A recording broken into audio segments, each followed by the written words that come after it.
welcome back to our channel. This is the Oreo Book Club. So basically, we're a book club that reads one book per week, and then we discuss it the following week. So basically today, which book did we read this week? Verity. Oh! Two different reactions.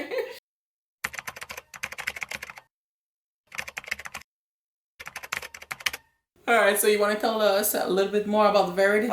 Do I? So Verity, it's a book about a ghostwriter, in a sense, that is selected by the husband of a writer that is now unable to finish her work. So the writer has to come in the house and finish the work. Go through all the notes of the writer and see how she can finish her series, which is loved by everybody. But the woman, the actual writer of the book that is not able to do it, is supposed to be unconscious up there in a coma. But is she, though? Is where it gets a little iffy. Especially while our ghostwriter is, Lusting. Not only lusting, I mean, that is one horny woman, but not only she's lusting over the handsome husband, and also she discovered the personal diary of our, writer that is, unconscious, and oh, sweet Jesus. Oh. Bitches be crazy. Oh, there is secrets in there that she didn't want out. What do you think about the book in general? I loved it. Yes. I was texting her like, I love this book. I actually took off of work one day to read it. You naughty girl! Okay. I wish! I was supposed to take a day off because I was gonna lose my vacation. It was one day of vacation, right? I was like, I need to use it. So I just used it to finish the book in one day. I loved it. What about you?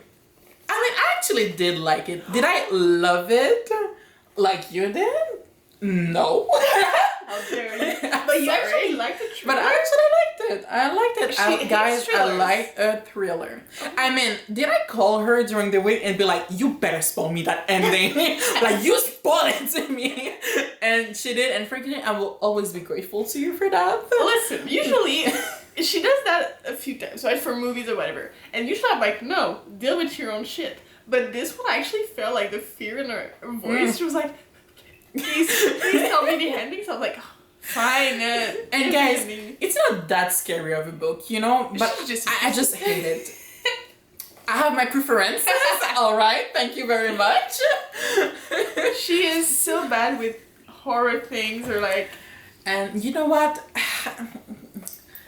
This is why us black characters always survive in a horror. You die first. What do you mean? Okay, well, we die first in a racist society, but you would survive. Exactly. Thank you.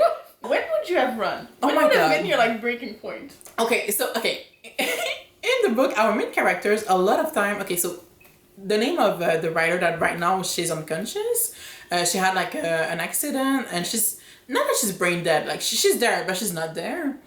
And her name is Verity. And basically, a lot of time, our main character, she's doing some stuff, and then Verity is just there watching her. Well, we think. We think that she's there watching her. It's suspicious. It really is. Like, for example, there's one moment where she's writing in the thing, and Verity is on a chair chilling in the sun with her, nurse taking care of her. And she is writing, and she's looking up, and Verity's just, kind of sleeping, looking up, because that's the only thing she can do. And then at one point, she gets her head up, and Verity's, looking at her. But it could be that, her head just fell down, and she's looking there, right? Or is she looking at her? And stuff like that kind of gets more intense and more intense throughout the book. And our main character, she's freaking out. Yeah. She's just like, nah. And we kind of get why, because at the same time, don't forget, she's writing the diary. And again, the diary, oh my gosh, she's like a sociopath. No. Okay, so Verity, she's obsessed with her husband. And not even, she is obsessed it's with not her husband. healthy. It's very not healthy. It's not cute. Oh my God. It's kind of like the love that people want to have until they realize oh God, no, I actually don't want that. She's gonna kill me. Verity, she was kind of mad against her children because, the husband loved, in a fatherly, nice way. It wasn't creepy. It was a good man. He's a good man who loves his children. Yeah. It was so funny because she was just like, oh, you love them better than me? Yeah, and he's not even hiding it, because he's a good guy. So he's like, yeah, of course I Of like course, them. and I want you to love them better than me. Yeah. And she was like, inside, she was like, I will never do that to you. And it's like, goddamn woman, chill. Yeah, no. She becomes very hard and cruel towards her children. And so she knows, the main character, when she reads through the diary, that she has a darkness to her, right? So to know that she might be awake and like lying about being in a coma is very scary. So when would you have been out? Where I would have been out? I don't know. Is the power of hardiness like bigger than Yes. frankly, our main character, which I found so funny because she's horny, guys. Oh, yeah. Our main character is lusting after like that beautiful, nice, handsome, and frankly, I kind of get it because let's face it, okay? There's something about a single, not single by choice, but like single, like, my wife is in a coma, that loves his kids, that is rich, and that is always shirtless. There's just something, a charm about it. And oh my god, like, our main character is like, oh my god, I'm afraid of dying, she's so creepy, but ooh, abs. Yeah, it's like every time he's not there, she freaks out. She's like, okay, I need to pack my bags and leave. Then he comes like, hi. It's like, oh, leaving? No, thank you. Hi, how are you? So yeah, am I lusting after him like that? Like, am I attracted to him? Because if I wasn't attracted, let's face it, guys. Okay. Sex makes you stupid. Here's the thing. You go in a room, in a house, with Jason Momoa. Ooh. And fight me, ghost. I'm ready. And his wife is half dead in a coma, we think, but she's creepy and creeping you out. Are you leaving? Jason Momoa? Jason Momoa. No. I would be licking his body in front of her. I don't care. There you go. All right. So you would never leave. I would never leave. Oh my god. Okay, here's the thing.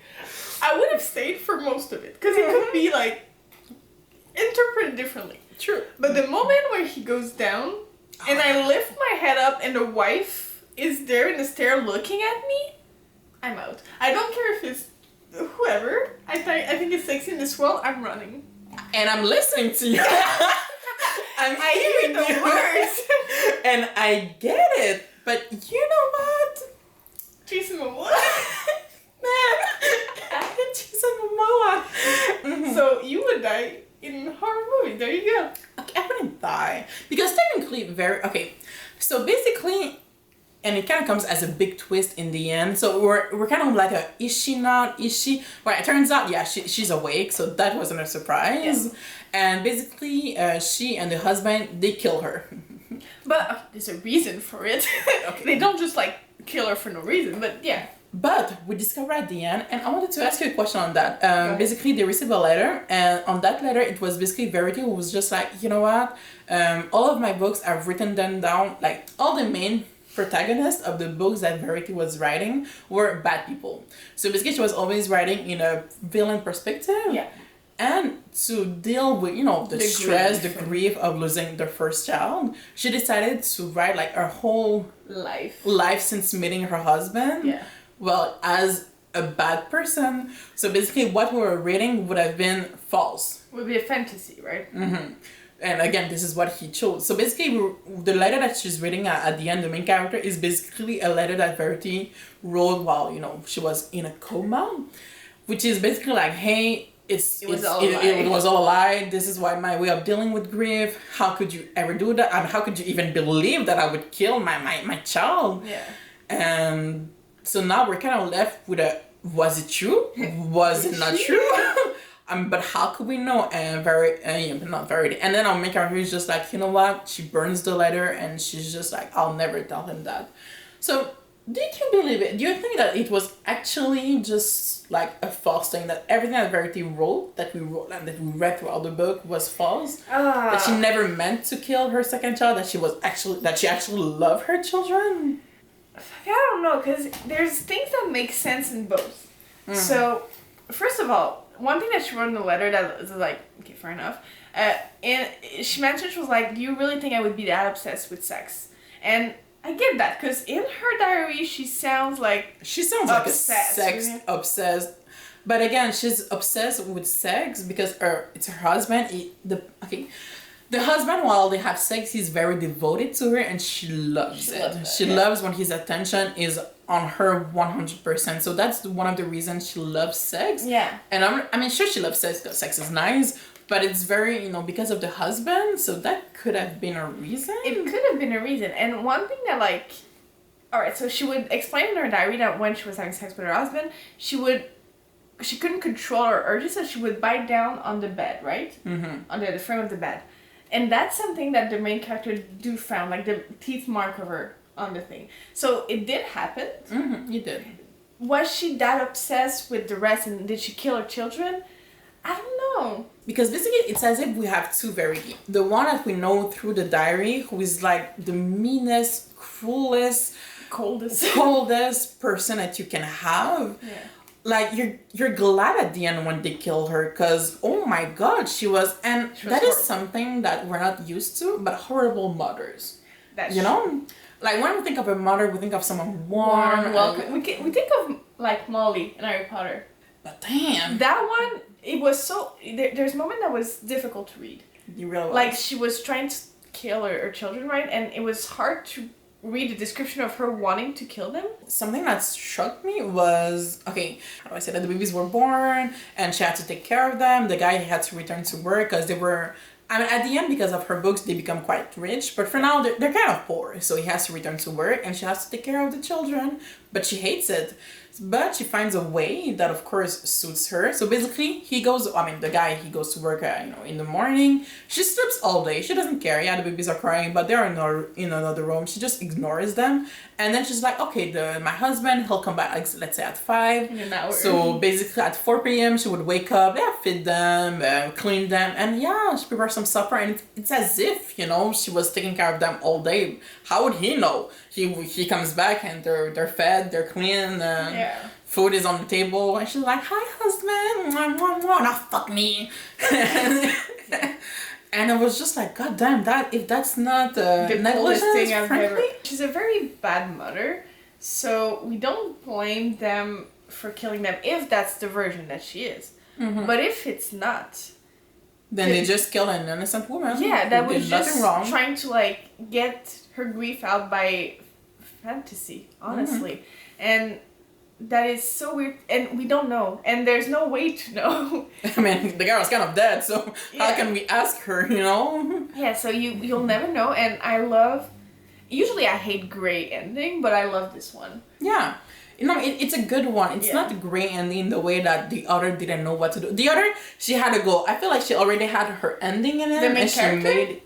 The main character? Oh no, the author of... I'm sorry, the author of the book. Okay, gotcha. Guys. Alright, so I feel like the author, she had this ending in her head, and she was like, you know what? I'm going to build my book around this ending. Around this twist. And frankly, she did it well. Truly, she did it well. Yeah. What do you think about the love story between the husband and our ghostwriter, our main character? I mean, there's no love there. It's lust, and that's fine. I'm all for the lust. Do what you gotta do. I think the main character fell in love with the man that she saw in the diary.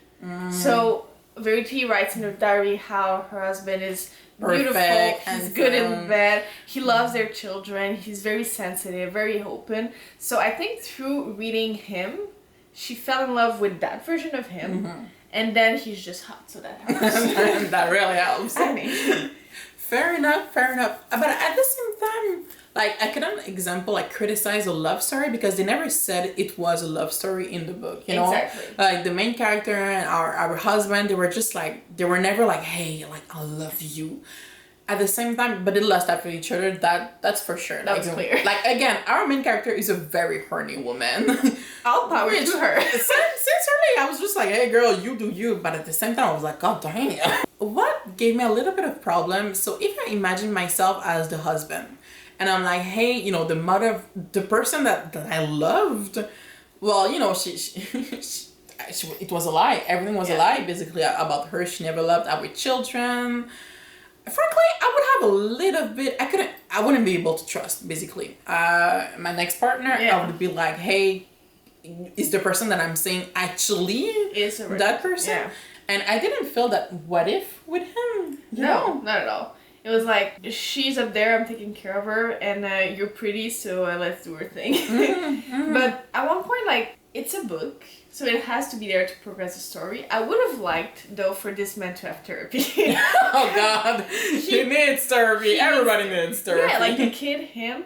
It would have been just a little detail that would have made it more realistic to have him go to therapy, come back like once a week and be like, oh, I'm working on trust. And yeah, but he never claims love. Now I think about it, but he did claim that he had a bigger connection with her that he did with his wife, like that he lusted about his life. And sure, he loved his wife, but that connection wasn't there.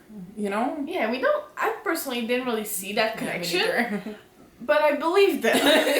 You're like, you know what? If you claim it to be, then so be it. You feel it. It's okay. Yeah, one thing that I found weird is how quick it moves. So I think killing the wife together was like a very good like trust building exercise, right? But as soon as like she was dead, it was like, cool, let's move in with the kid. My son is now your son. We are a family. Yeah, in the epilogue, she's pregnant of like 7 months or something. So I guess she kind of got pregnant right after that. Right there. But it's a lot, man. Yeah. It's a lot, truly. Yeah, that man should give like counseling for grief because he has it down. He is good. And let's face it, okay, so basically, there was still the third kid that was still alive. Yeah. He's a little boy of like 5-6 years old. When he was alone with his mother would speak to him. And sometimes he would be like, yeah, but mom told me, which added to the creepy atmosphere. But again, you're just like, oh, he's 5 years old, like in his head, he's talking with his mom. But it's not actually it, isn't it? Yeah. All right. Would you have believed him? I always believe the creepy children, So I had a question for you. Go ahead. Did you actually like the main character? No. No. She did nothing to me. Like, she was just there. She was the car that like drove me to the end of the book, which I love the book. But her as a character didn't do much for me. I didn't find that she had that much personality. A question for you. Did you see the point of her sleepwalking? It was there to add to her paranoia, because she didn't feel like the most sane person. Fair. You yeah, know? No, she felt a little stable, which I appreciate. Like, it is what it is. So basically, the fact that she was already a little bit unstable as a person, it felt like the author was maybe trying to build an unreliable narrator. Yeah. Fair. But she didn't like go there at 100%, like she could have gone there like to the moment where just like, look, honey, I think you need to just rest and take that Tylenol, maybe a sleeping pill and rest away. Like I never felt that way with the character. Like I knew, I knew that she was a little unstable, but not at a point where it would impact her judgment. Like I still believed everything she saw and everything she said. I just knew that she had a hard time when I went to go to bed. Yeah. Would you have accepted, knowing that you were scared that the woman was up there not in a coma, would you have accepted that the husband put a lock on your door from the outside? Frankly, I wouldn't have liked that. Me neither. I would have felt so uncomfortable. So uncomfortable. I feel like, hey, if the guy, let's say, has a heart attack or something, you're stuck there. I'm stuck there. Yeah. Well, it's too much power in the hand of someone that even if I lust after them, like it's been a week, I don't know you like that. I would have been the person who would be like, okay, close the door. Put the chair in front of it, like like that would be my night routine. Fair enough. I think I would have put like an alarm on her door at night. If she opens the door, everybody's gonna know it. Right. Like that's a good proof. There's so many things she could have done to like prove that this woman was. Camera, man. She did that. Yeah, at the end. Yeah. After day 2, I would have been like. I'll throw that bitch. Let me put a camera. Like just secretly, or just when she's out with her nurse. Oh. The secret camera. Oh, gotcha. I don't know how to come with sound effect, but another question for you now. I'll think about it. The husband, because a lot of times she kind of freaks out to the husband, and a lot of times he's just like, you're just tired, and she's like, no, I saw her, and he's like, sure, babe, all right. Being the husband, first, would that have like influenced the way that you saw like the main character, or Here's the thing. A random person comes into my house with my, in this case, husband, I would assume, but my partner that I know, or I think I know, is insane, because I read their diary where they mentioned killing my child and everything. I would believe the other person more than my husband. The person has nothing to prove, nothing to gain from telling me that my husband is faking being dead up there. My husband has everything to gain from that. Fair enough. If I know that he's a crazy person, right, from the diary. So I would have been like, you say, okay, let's put cameras, let's put an alarm, like I'm not playing with this anymore. The husband was very passive about it. Yeah, like he the really husband was. in the book. Because I mean, fair enough. Like he believed in science because everything from every doctor, and I feel that they had the means to take like rich doctors, and I mean, Verity was like fake it till you make it. Oh, she was good. She was good. She was pissing on herself. She was doing that whole like on that hair for. I guess months and months. And I mean, I'm not even mad at this point. Like, that's some dedication. That's impressive, Truly. honestly. But you know what? Go for our main characters. I mean, yeah, sure, she was freaked out, but like in a couple of 2 weeks, 3 weeks, she got herself her sexy guy. He already has a kid, I guess. He's rich. And sure, they committed murder, but it's the kind of murder that... It's justifiable. Yeah. Maybe. Or maybe not if it's not actually her, the bad person. It's very gray. So, what was your rating? I stared at the wall for a couple of hours. Yes. For a thriller. Don't brag about it. Did I corrupt you to thrillers? Oh God, no. Oh. Hell no. We'll try another one later. We'll see what she says about that. What about you? Okay, so me is nothing will ever fill this hole again. Obviously, love this Really? book. Yes. I refused money from working to read a book. That's not what it was. You don't care that much about money. That's true. I would have taken my day off anyway. But I really love that book. And I love the fact that I don't know the ending or what is true in it. I would have loved to see a better connection between her and the husband. Yeah, okay. That's fair. Because again, I could feel it from her part because it's her perspective that we have. But I didn't get why the husband was so much after her. Yeah. I get that. So agreed. But still 5 stars. But I get you. I'm not gonna fight you. You might live another day. Thank you. As if she could have bitten me. Come on, guys. Alright, so next book. Alright. I wanted to try something that was different and maybe torture ourselves a little bit because it's not usually the kind of book that we read. A little bit of like a book of praise, a beast of praise. Beast of praise. Yeah, it's a fantasy book. We don't like fantasies. We like reality. We like to watch it, not read it. God, you never would cut me like dead, like watching like Lord of the Rings. We're reading Lord of the Rings. Yeah, reading, but watching was great. Oh yeah, it was a good forever. Time. Yeah. So the book we're gonna read for next week is called The Atlas 6. Which is the story, from what we know, of a group of people that have the knowledge of the Library of Alexandria that burned down back then, but they had the knowledge of it and it was magic. So they have magic knowledge and they therefore have powers. So fantasy, magic, powers. It might be a good time, it might not. We'll see. It was a pleasure, guys. So don't forget to like, subscribe, leave some comments if you want. It is a free world. We'll see you next week and take care. See you. Bye-bye. Goodbye.